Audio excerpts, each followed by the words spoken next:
Subscribe to our channel by clicking the subscribe button. Click the bell button and enjoy the latest uploads from our channel.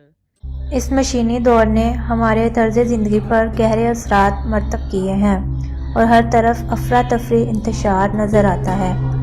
ہم میں سے ہر فرد طرح طرح کے مسائل اور مشکلات کا سامنا کر رہا ہے، جن میں گھریلو جھگڑے، عام مسائل کے علاوہ بے روزگاری یا کم تنخواہ کی وجہ سے اکثر لوگ ذہنی تناؤ کا شکار نظر آتے ہیں۔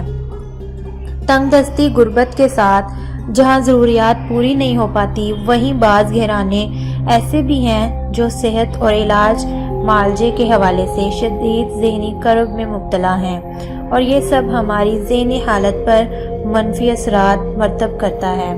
پاکستان میں بھی ذہنی تناؤ اور شدید ڈپریشن کے شکار لوگوں کی تعداد بڑھ رہی ہے، جس کی مختلف وجہ ہیں۔ ایک اندازے کے مطابق دنیا میں 50 کروڑ افراد کسی نہ کسی دماغی عارضے میں مبتلا ہیں، اور پاکستان میں بھی ذہنی تناؤ کے حوالے سے رپورٹ ہونے والے کیسز میں مسلسل اضافہ ہو رہا ہے۔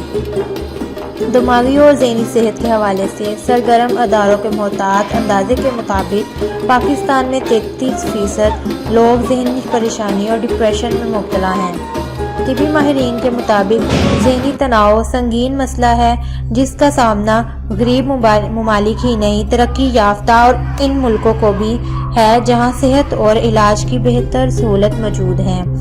عالمی ادارہ صحت کی ایک رپورٹ کے مطابق دنیا بھر میں ذہنی امراض سے متاثر ہونے والوں میں نوجوان بھی شامل ہیں، اور ان کی تعداد میں اضافہ ہو رہا ہے۔ ذہنی تناؤ اور مختلف دماغی امراض کے باعث دنیا بھر میں خودکشی کے واقعات میں اضافہ ہوا ہے، اور اپنی زندگی کا خاتمہ کرنے والوں میں نوجوان بھی شامل ہیں۔ طبی ماہرین کے مطابق ہر طرح کا دباؤ نقصان دہ نہیں ہوتا، اور بعض اوقات وقتی طور پر کوئی بھی ذہنی تناؤ کا شکار ہو سکتا ہے۔ اگر مسائل ختم ہو جائیں یا کسی طرح کوئی فرد اس ذہنی تناؤ پر قابو پا سکے تو نارمل ہو سکتا ہے۔